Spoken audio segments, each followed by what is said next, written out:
So we're going to learn the Maimer in Vayechi, Daf Mem Zayin Amud Aleph. Chachilili einai miyain, v'leven shinai michalav.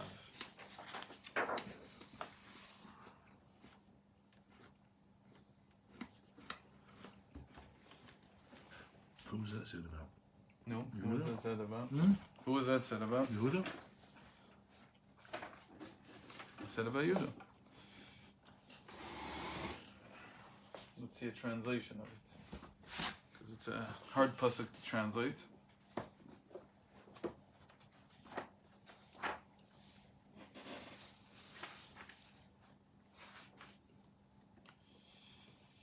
Okay, the whole pasuk is. So I'll read it with Vishnevsky's translation and commentary, built in.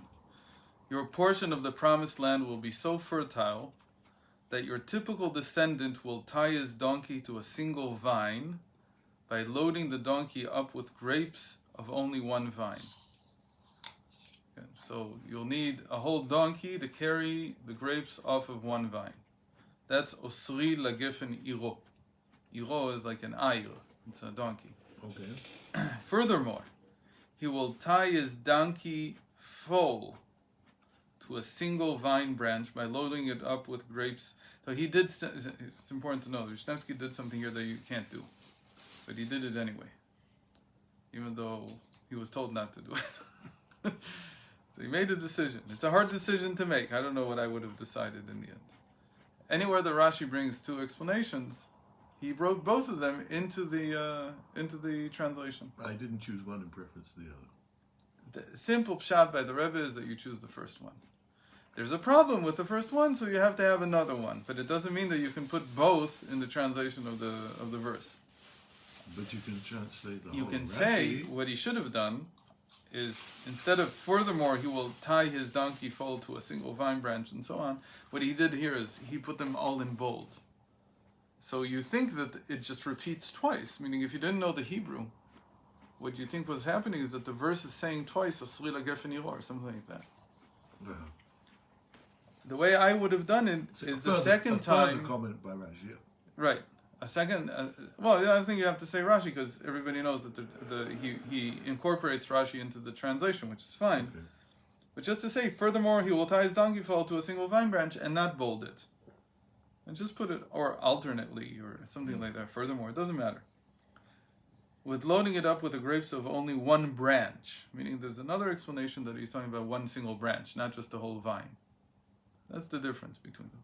Anyway. What's the difference between a vine and a branch? The vine has... No, the vine is the whole tree. It's the whole tree that's connected to the ground. That's a vine. And a branch is one of the branches off the vine. Then, this is the part that we're going to look at. Wine will be so plentiful that he will launder his clothing in wine and his cloak in the blood-colored juice of grapes. So what does it mean he will launder his clothing in wine? How can you launder your clothing in wine? Maybe it means dye them.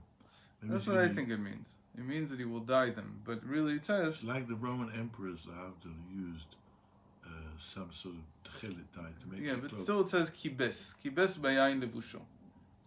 Sorry, so this is not what we're going to look at. Now is the part that we're going to look at. In the future, the Mashiach will bring all the Israelites. Oh, this is the third one, sorry. This is the third one. The third explanation in Rashi.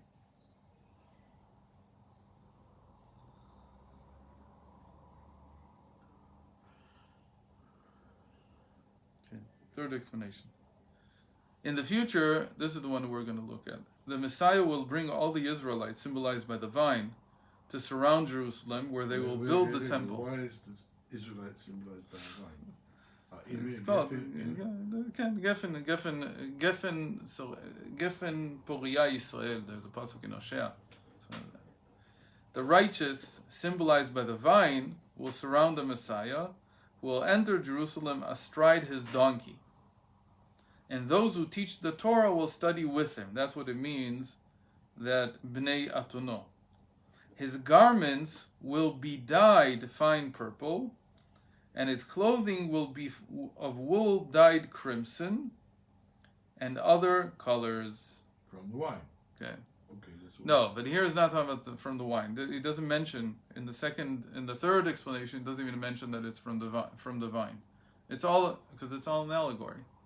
The whole bracha is an allegory, so you can explain it literally and try to understand what the literal meaning is suggesting, or you can understand that the whole thing is an allegory. Even the wording is an allegory, so you don't have to even treat it like it's a real vine.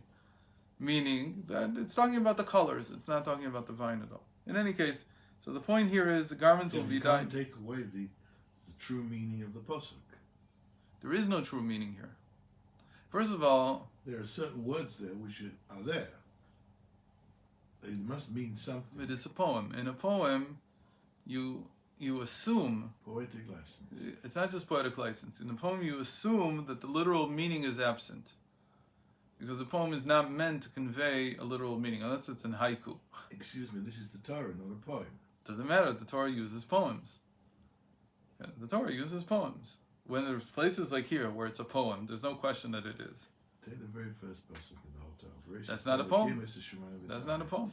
It's an allegory because it didn't really happen. No, why? But we explain it, right? Why? Because it wasn't quite like that. You know, we spent.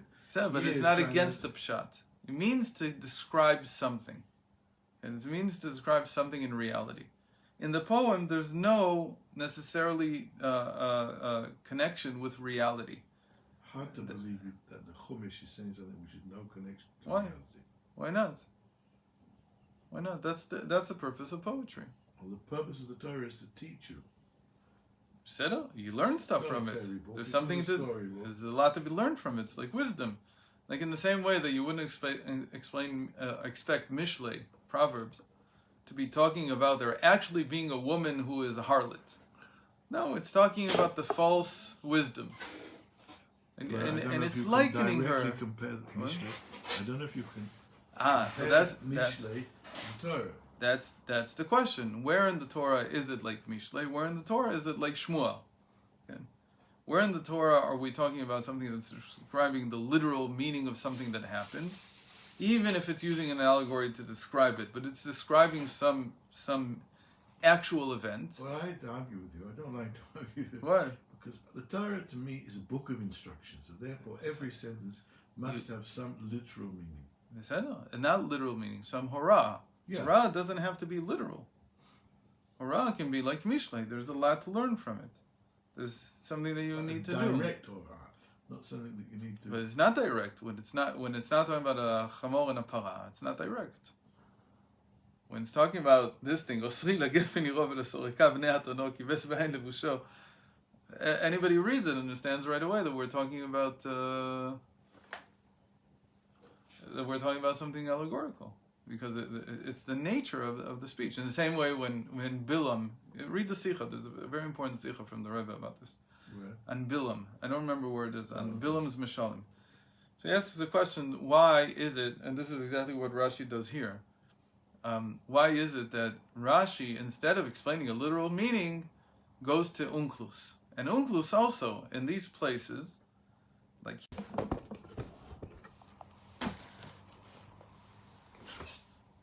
So again, there's a very important Sikha, where the Rebbe asks, why does Rashi in these places quote Unklus?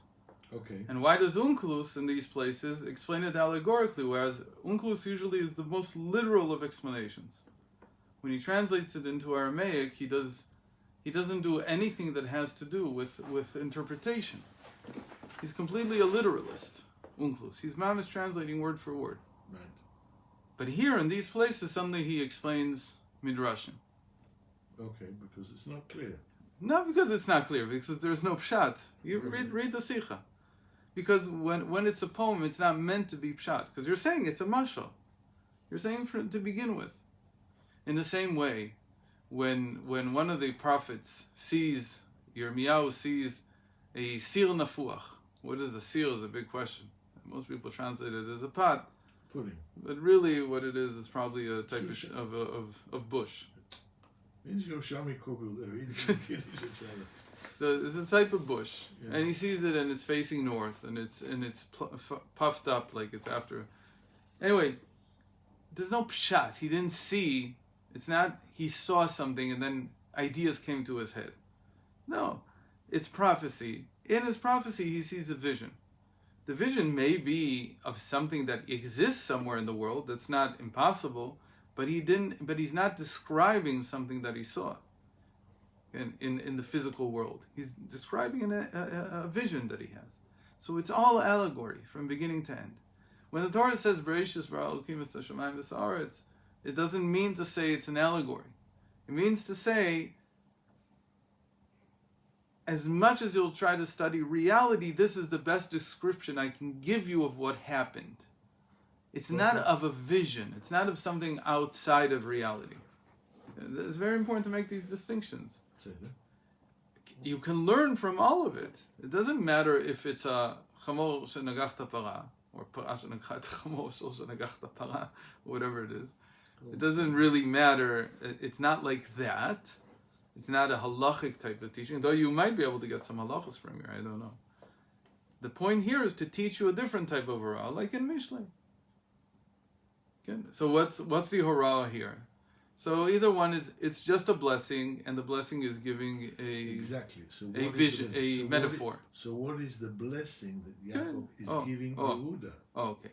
Or it's like what we say that he tried to reveal the end of days, and nistema mimeno. What does it mean nistema? That he wasn't able to say it explicitly, but he hid it within these words. Satum, it's here.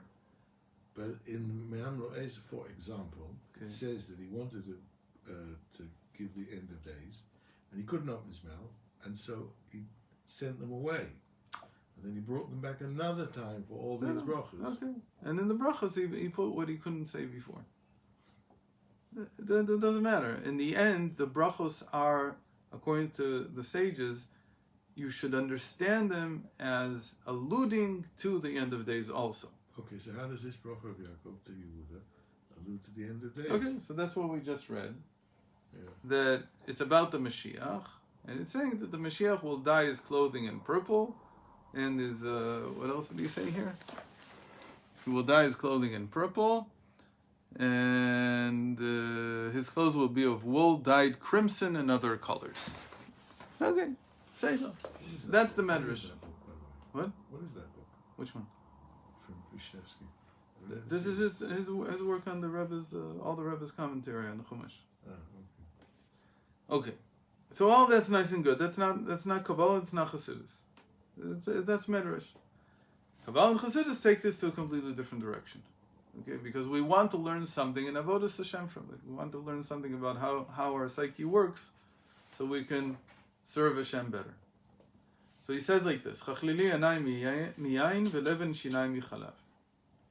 Hine gabe yain ktiv tiroshiam sameach elokim ve'anashim. About wine, it says that it is my juice that makes joyful God and man. That's quite a statement. That wine makes Hashem joyful. We're talking about this Shabbos. I was talking with a friend about why the non-Jews bring libations and why we bring libations. They have completely different purposes. The libation by the idolaters was to make God go to sleep, meaning to get him drunk, and when he goes to sleep, he can do whatever he wants. Okay? For instance, the holiday that they commemorate on December 25th is not the birth of that man, that Jew that they worship, because everybody agrees it wasn't born on December 25th. Right. Even the Catholic Church admits that. Otherwise, the shippers wouldn't have been sitting out abiding in their flocks by night. They'd freeze to death. That didn't happen. When is it? They have different opinions. This is the day we use to commemorate his birth. Why? Because this was the day that Saturnalia started in Rome. And when Rome became Christian... That what? Saturnalia. Saturnalia. What's that? It's called in the Gemara. What is that? It's a pagan holiday Okay. where they got the gods drunk. They Okay. brought a lot of libations. Yeah. And then for 8 days, they did whatever they wanted. Okay. Whatever they wanted. You could kill somebody, and there was no din, no dayan, nothing. Oh, yeah. It was that bad. Okay. And in that sense, we talked about this once, that Christianity, a monotheism, was a solution to these problems. Because this God, he doesn't sleep. So first of all, they stopped with all the sacrifices, right? Christianity didn't have sacrifices; it took that out.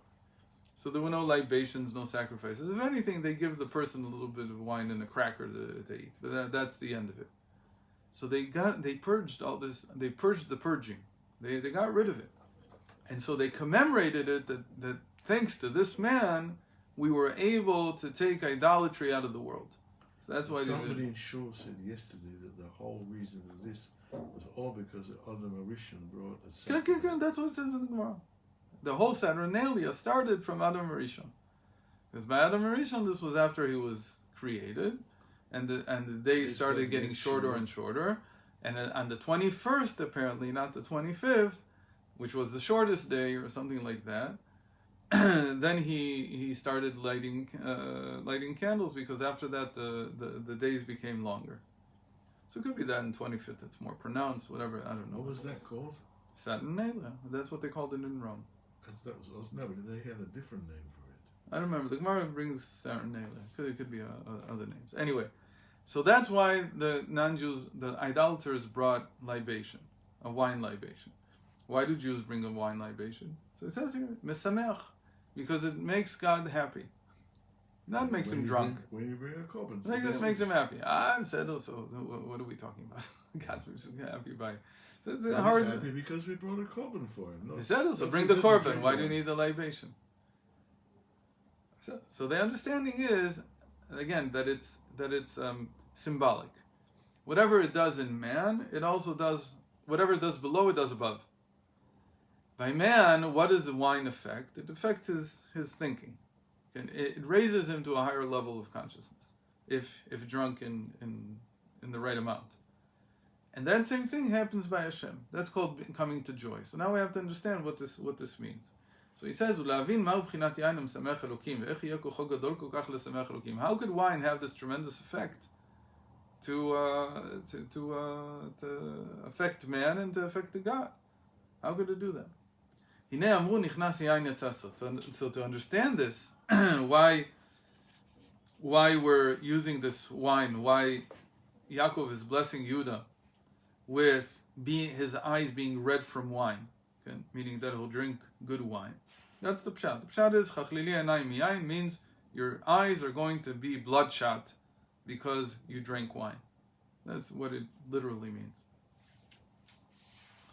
So the explanation is, we saw this in last week. Right? The sages say that when you bring wine in, so the secrets come out. Which secret? We already know which secret. Which secret do we say comes out? Secrets of Torah. No. We said last week. Avat avarabah. That the greater love, the love of the divine soul, is revealed. Because the problem is that it's a secret. The secret means that it's concealed. It's there, it's just concealed. Okay. So we want to uncover something that was concealed. It's not about change. You don't change because you don't become smarter when you have wine. You become a little dumber. I think you become. You become a little dumber.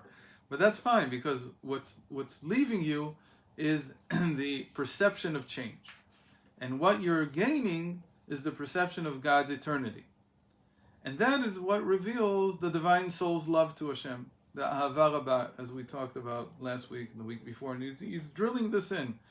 By the way, you can't run away from it. The only place... I looked over all the Maimar last night.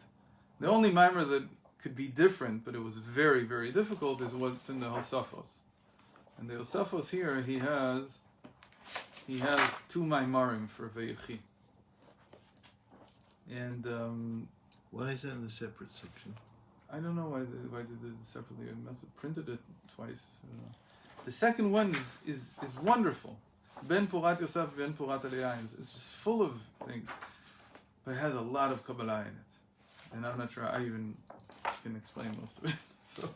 So So I decided to go back to the tried and tested stuff, which is Ahavat Olam and Ahava Rabba. He's going to talk again about Ahavat Olam and Ahava Rabba.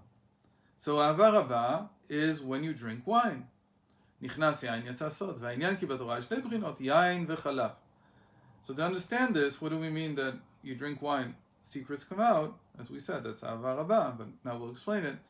The Torah is likened to either wine or to milk. Chedichtiv lechu shivru v'ichlu. Right, so that's the pasuk that I started reading from Isaiah. Kol tzameh lechu lamayim. Mayim is also Torah. So it starts with anybody who's thirsty should go to Torah. So really, Torah is like. Anybody who what? Huh? Didn't hear what you said. Kol tzameh lechu lamayim. Yeah. Everyone who is thirsty, go to water. Okay. V'asher en lo kasef. What if you have no money? Which we know kesef already means love. Kisufim. Kesef is chesed. What if one that has no money? לכו שברו ואכולו, ולכו שברו ולא כסף, ובלא מחיר, יין וחלב. So what's he saying? He's saying that if you want to do isbonenus in the sense of meditating, learning Torah, to reveal love that comes from work, from isbonenus, that's ahavat olam. So for that you need money. That you have to expend. You have to pay for it. You have to do something. What if you don't have any money? So go for the type of love that's not bought, because it cannot be bought. You can't buy the divine soul. You can only reveal it. You can't do anything to gain it. You can't do anything to increase it in that sense. You can only reveal it. But you do Torah mitzvahs, it doesn't increase the divine soul. It's revelation. Because the divine soul is set from the day you're born. Yeah. Not only that, it's the same divine soul by everybody. There's only one. It's revealing godliness, except that godliness, when revealed in a person, his divine soul was the same as people down here and now. But his soul was some Tzilas. It's all the same, not just Moshe Rabbeinu's, and all the way through. It's all godliness. What you're saying is, in Moshe Rabbeinu, the revelation is of higher quality. Like we talked about, that if the divine soul would be revealed in an animal, so the quality of the revelation would be very low. It's like if you have a better TV or a worse TV, or a better phone or a higher resolution or a lower resolution. You still get the same picture. But if you have a grainy thing that only has 4 pixels, so you get a very, very rough estimate of what there is there. Almost doesn't mean anything. But the more robust, the more complex, the more developed the vessel, the more the divine soul can reveal itself. So Moshe Rabbeinu, lo ka'ataino, means that he saw constantly the divine soul in its entirety. And that was Moshe Rabbeinu. So by him, the revelation was very, very strong. By somebody else, it's very weak. Yeah. So it's all the same, but it depends on the vessel. But changing the vessel won't bring about the revelation. The revelation is something else. The vessel only says how good will the resolution be, but not whether it will be revealed or not. Okay. So? Okay, that's good. Still, the second half of the verse sends you to both yain and to chalav, and to milk. You can get drunk from milk. So there's 2 types here, wine, and that's the second part of the pasuk here, leven shinayim mechalav, that the whiteness of his teeth will be whiter than milk. So what is this alluding to? So like we said, there's 2 types of love: worldly love that comes from meditating on God, and the greater love, the major love, which is just a revelation of godliness. That's the regular love that we work with. And like we saw last week, that the major love is the one that's concealed. So if it's מסותרת, if it's hidden, concealed, why are you calling it the major love? So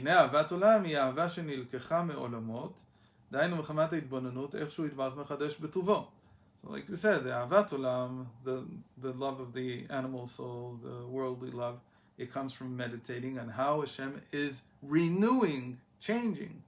And as a word, changing the world every day. It's something new. ומהווה מאין ליש בכל יום מבחינת מלכותו יתברך and he's making it all into something out of his malchus, out of his kingdom. Again, we said the kingdom, the malchus of Hashem, that's what creates the changes. Because without his need to be a king, en melech veloam, there would be no changing world. It would only be a static world. And there you can't call him a king. In a static world, he's not the king. He's only a king in the changing world. Why? Because the changing world allows there to be somebody separate. And when that somebody separate accepts his sovereignty, then he's a king. Meaning he can't be a king over things that have no choice, that have no free will, that have no separation from it. And so all the world that we know, the world of change that we see, this is all coming out of the Malchus of Ein Sof. It's all coming out of the kingdom of Hashem. Why?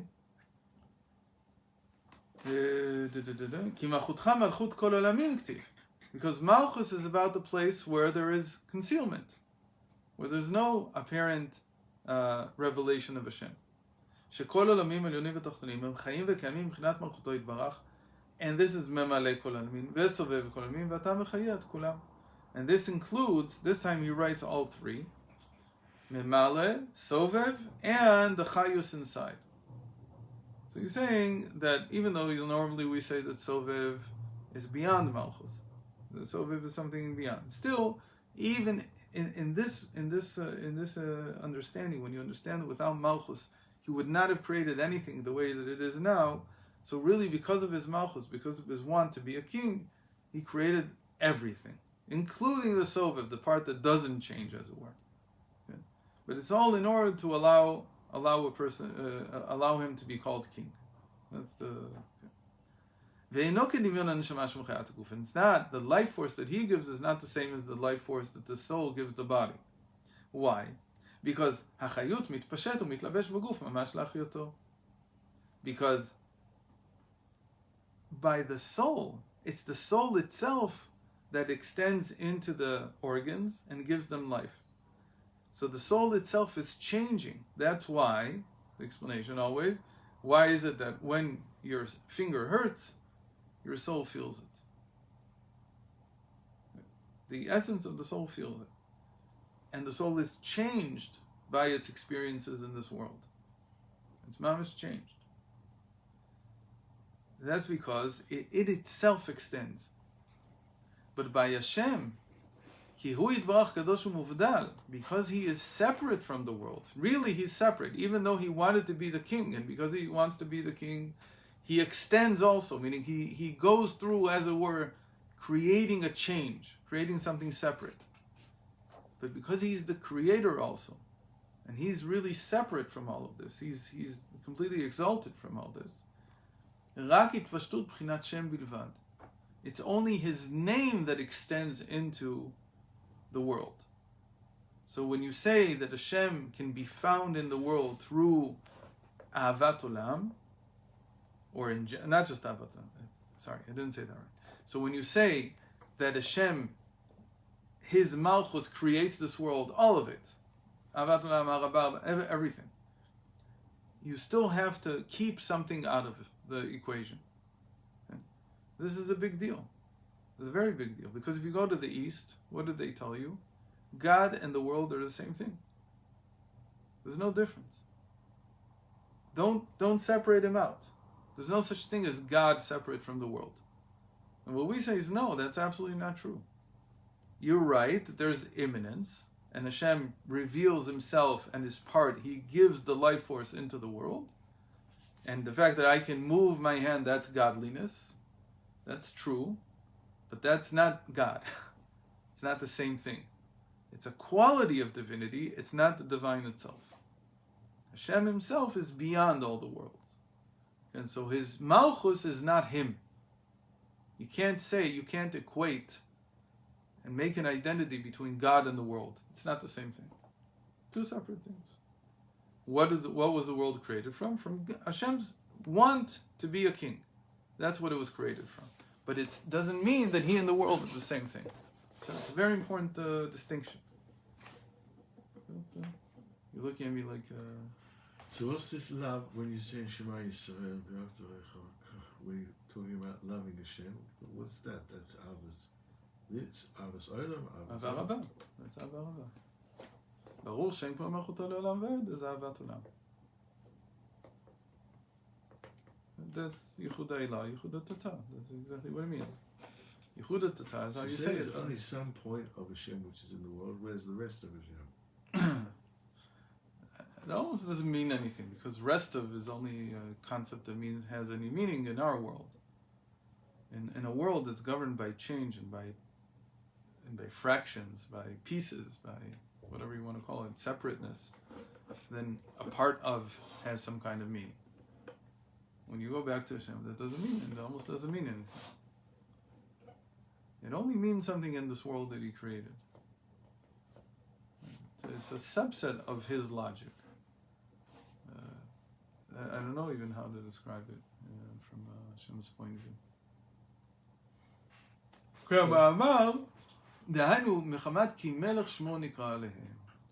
So He really is exalted, He is separate, He's holy. Holy means that He's separate from all of this. And this was all ki melech shmo nikra alehem. It's all because He brings His name, right? So name and kingdom are the same thing. There's another word that I don't remember I don't think He brings it here. There's another name that Shmo means will, right? Because in Gematria, Shmo equals Ratzon. So His name is also His will. So when you say that He wanted to create the world, you're talking about His Malchus, you're talking about His kingdom, His want to be sovereign, and that entails that there will be something separate.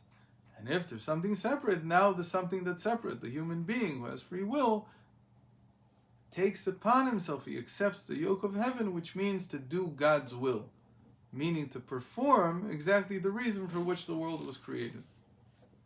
This world of separation. Okay? That's what we say in Kaddish. Okay? First of all, in Yishtabach first. Yishtabach Shimcha La'ad. Perush La'ad Ad En Ketz. Your name should be extended forever. What does that mean? It means that the aspect of eternity should be added to our world of change. Okay? Why do you want to do that? That's Tchiyas HaMeisim. That's when you can be alive the way we are, but yet eternally. The Malchus will become eternal. The name will become eternal. And what we're saying is that the name really contained the eternity to begin with. It had that ability. It always had that ability. But in Hashem's wisdom, He decided that it would be revealing this eternity will be dependent on the creations accepting His will. That's in His wisdom. That's how He decided it to be. Meaning that the final reward for everything that you do is conditioned. And we saw why it's conditioned, because otherwise a person would feel that we saw the Nahama de Kisufa. So we had a new explanation this year. I don't remember what it was now. We had a whole new explanation of what Nahama de Kisufa means. Who remember? We learned like 4 weeks ago. I don't remember what it was. But in any case, it's usually explained that He did this for the betterment of the creations, so that there would be a process in which they become connected to this eternity that's in reality. But really, the eternity is hidden for now.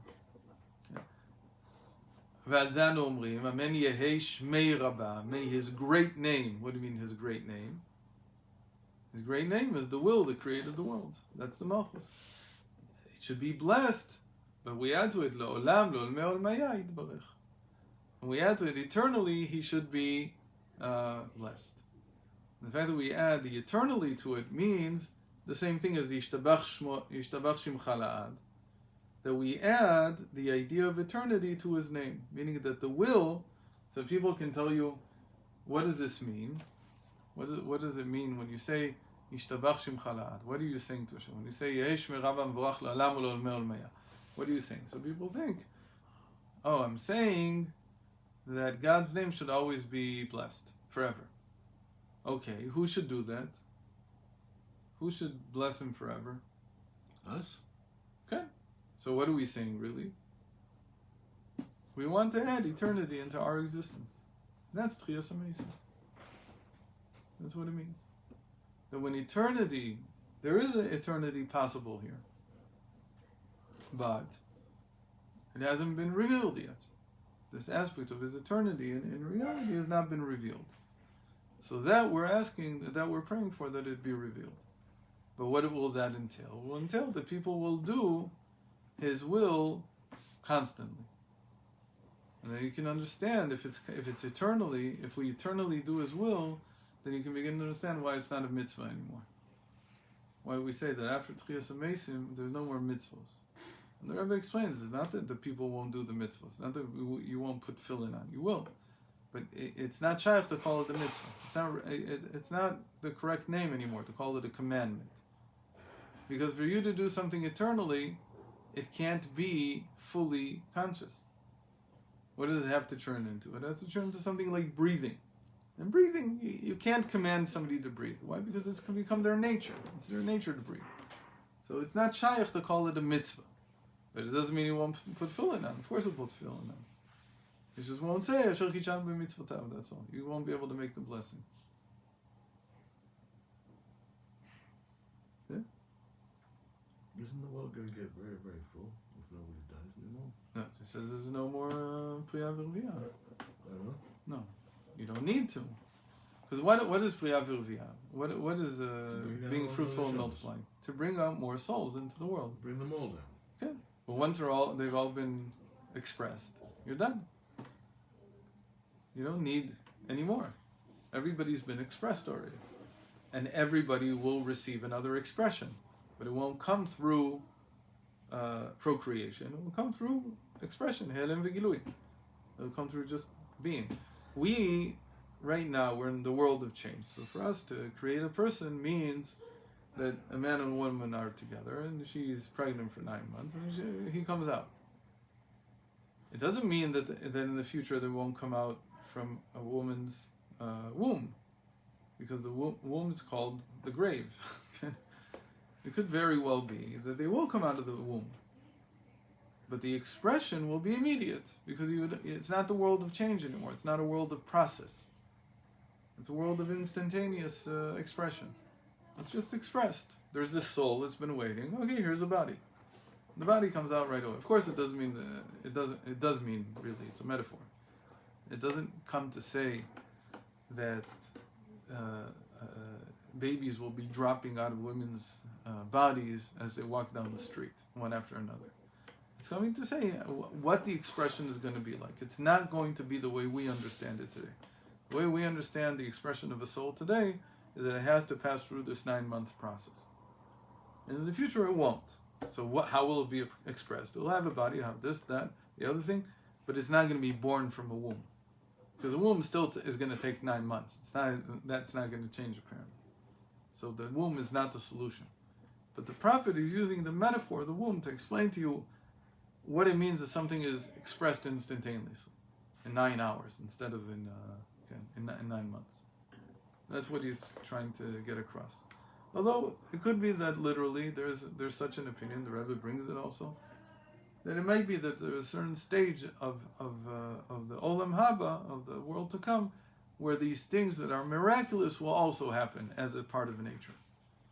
So it might be that they will emerge from a woman's body. Why would that be? It's many reasons for that to happen that way, because maybe there's something necessary for the sustainment of life that does go through the woman's body. I'm not talking about physically. I'm talking about in a person thinking that he didn't create himself. Maybe he has to pass through a woman in order to feel that he's not. Okay. So it could be that will happen in some stage, really that way.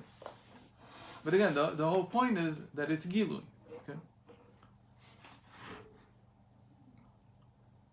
הפירוש אנו מתפללים מבקשים שיש שם זה בבחינת ברכה והמשכה מההיעלם אל הגילוי. That's what we want. We want the concealed to become revealed. What's the concealed? This name, his will.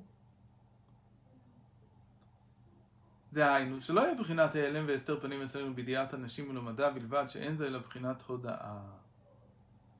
We don't want it to just be acknowledgement. We want it to be the actual name. Acknowledgement means that you acknowledge that Hashem is king.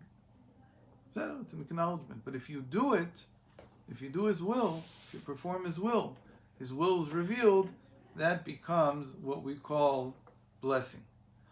אבל בחינת ברכה היא בחינת גילוי ממש במוחו וליבו באמת לאמיתו. But blessing is when it's revealed in his mind. So we have to understand this. Where's this all going? It's a simple mashal, actually. It's just a little, he says a little, like it's not so clear. He's going back to the Nichnas Yain Yatsa Sod.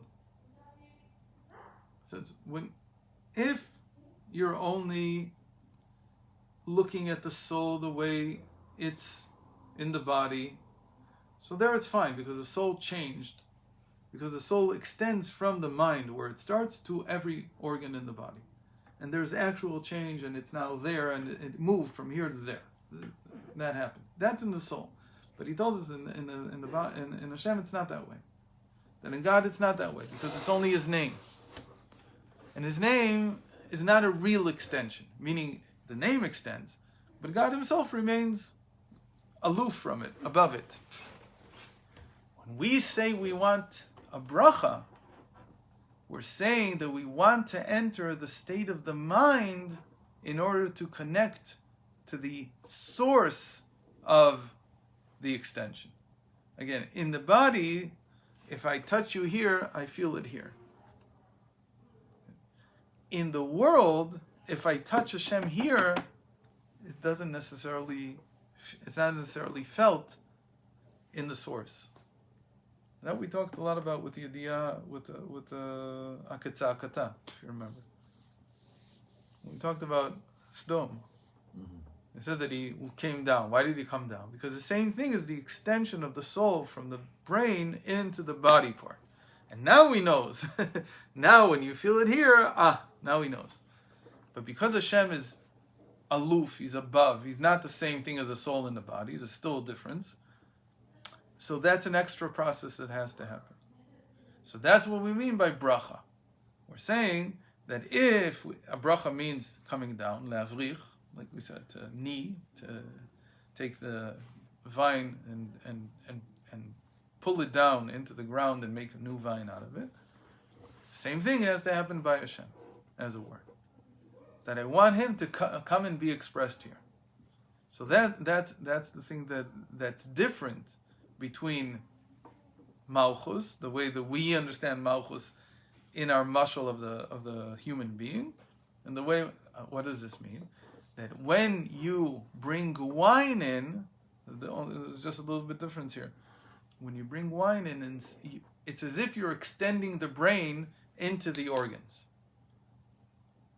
But since that's not possible in Hashem, because you really can't do that, so it's a little bit different. You're actually going up. And you're allowing the brain to be revealed in the organs, but not to extend into the organs. That's different.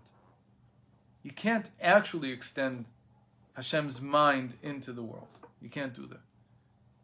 That won't work, because He's above the world in the end. There's always separation. It'll never be like the Hindus want it to be. That's for sure. No, why? Maybe they're right in the future. Says no, even in the future they're not, because if God can totally be expressed in the world, then He's no longer God. He's just the world. So there always has to be some difference. There has to be a differentiation. Okay. So if there's a differentiation, so what does it mean that I will see the Hashem in my hand, as it were, in the extensions? So there'll be a revelation of it, but not the extension of it. It's not like He moved from here to there. So that's what he's getting at. We'll review it again tomorrow. Okay. A little bit. Okay. That's awesome. My tiny mind, it's